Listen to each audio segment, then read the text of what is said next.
Should you get a part-time job whilst you are studying to be an architect? Hello, my name is Aaliyah. I'm a Part 2 architectural assistant and Part 3 student studying to be an architect. In this video, I wanted to talk about part-time jobs.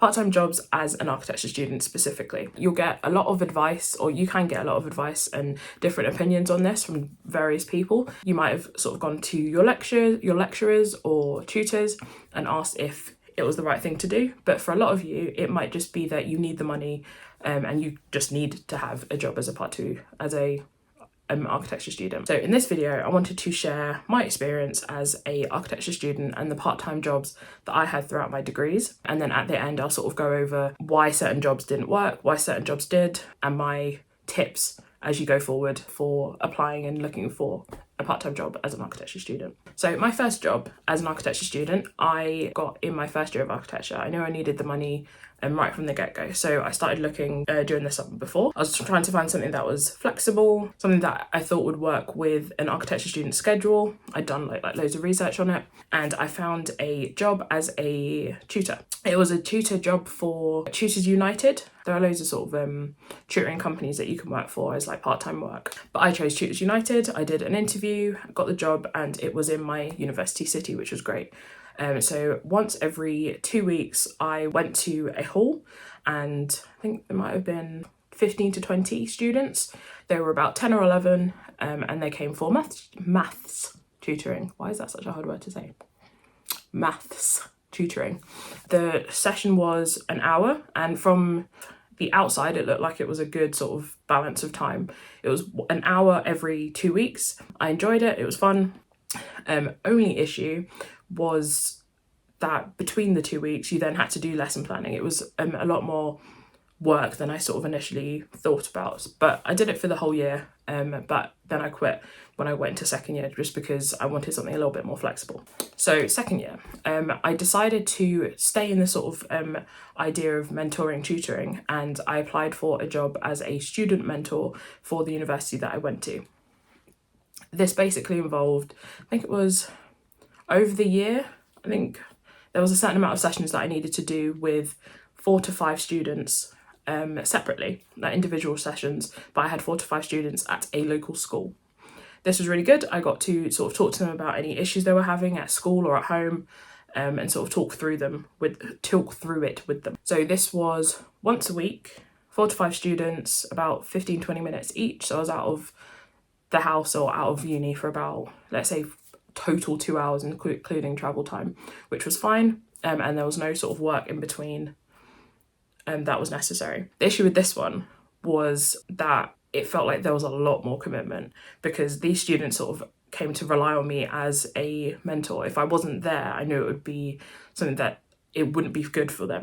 So I definitely made all of my sessions, but it just meant that there was no time where I could be sick or say, oh no, I've got a deadline, I can't come. So really good sessions. It was a really good job sort of for my own, I guess, CV and my own sort of want to help people.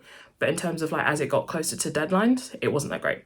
In third year, still working for the university, I started as a student ambassador. Now, this is a really good job to have because it was incredibly flexible. I guess it would be a 0-hour contract, but it meant that if I couldn't work, I couldn't work. If I had a deadline, I just didn't sign up for that job. So I was working at open days, clearing callback centres, general office work, but if I couldn't do a particular job, I just didn't apply for it. So that was really good for final year, especially. So then I went away to do my placement year, came back, and I knew I was used to doing working as a student, so I decided to get another job. This time, this was probably my worst idea. I don't know why I did it, especially after everything that I just said and sort of analysed of how to get the best part-time job, but I decided to be a retail assistant. And this one I definitely do not recommend. It was because this is the first time I was sort of working for a company that didn't necessarily care that I was a student. I was working 1 to 2 days every weekend. So obviously some days it would be just the Saturday or the Sundays, but sometimes it would be both. And it would take up my entire weekend. I couldn't sort of do anything else whilst I was at work. It was stacking shelves, talking to customers, helping them with their purchases, etc. You know, everything that you would normally do as a retail assistant. But yeah, that just didn't work. And I think I quit in the March of that year.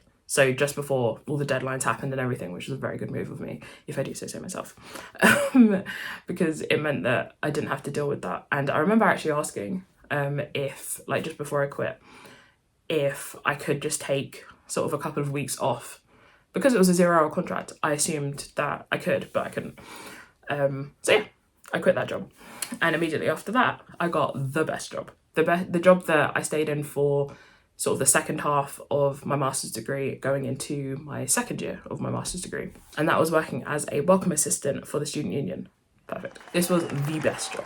And there are many reasons why this was the best job. The first being that it was working for or associated with the university. Technically, it was working for the student union in association with the university, but it was for people who knew that the university work that I was doing was going to be my priority. So that was reason sort of number one.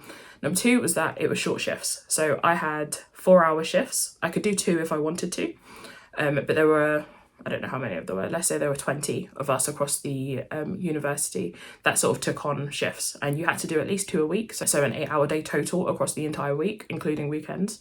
But there were 4-hour shifts, which meant that if you had like a lecture in the morning, you could then plan out your day and make sure that you had time to sort of go to work in the afternoon. So they were perfect shifts. So the next reason it was good was that it was incredibly flexible. So again, like with my student ambassador job, if I couldn't do the shift, I just didn't apply for it. You sort of say what shifts you can do per week, and then you get a schedule of your week, and that was great. The work itself, it was sort of working as a receptionist for the student union. So on busy days, you might get sort of an open day that you would be sort of directing people around. If it was a quiet day, so it's just sort of a standard day, there would be sort of time where you could just, like, you had an iPad that you could use to sort of direct people, or like research things that you needed to direct people. But on a quiet day, you could then do your own work. Obviously, you make sure to tidy up around the student union and actually do your job. But once you've done that and it was a quiet day, you could then do your own work. Even think about your studio project, get out a paper and pencil, or paper and pen, and sketch out something that's been in your head, or a concept or anything like that. So that sort of job was absolutely perfect. So yeah, so that was a very quick overview of all the jobs that I had as an architecture student. So first year was tutoring school children in maths as part of a separate company. Year 2 was working as a student mentor for the university. Year 3 was working as a student ambassador for the university. Had my placement year. Year 5 was a mistake. It was working as a retail assistant. And year 6 was the best year, where I was working as a welcome assistant for the student union. So coming off of that, there are 3 things that you should look for in a part-time job as an architecture student. Number 1, flexible hours. Being able to choose your hours is incredibly important. You need to be able to decide how much time you have on almost a weekly basis. You can't be sort of looking 5 months in advance to know if you're going to be free. You don't know. You might not know even a week before, but it gives you sort of more of a schedule to work towards. And yeah, flexible hours is what you should be aiming for. Next one, monotonous tasks. I really hope I've said that word right, but monotonous tasks.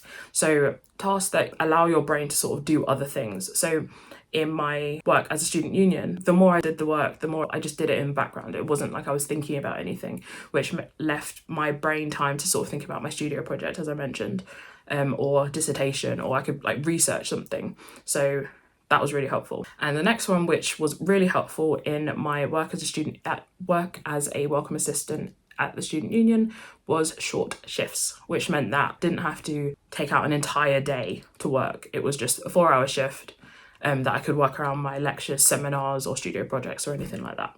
So ideal jobs would be any of the sort of positive ones that I mentioned, including sort of tutoring and working as like student support. But then you could also look into anything freelance. So if you have like a small business or anything like that, you could sort of do that in your own time. You could look into sort of babysitting.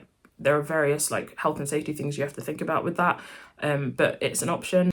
So yeah, that was the end of the video. I hope it was helpful for anyone who's thinking about getting a part-time job as an architecture student. I keep on going to say architectural assistant because that's what I am. Yeah, I hope it was helpful.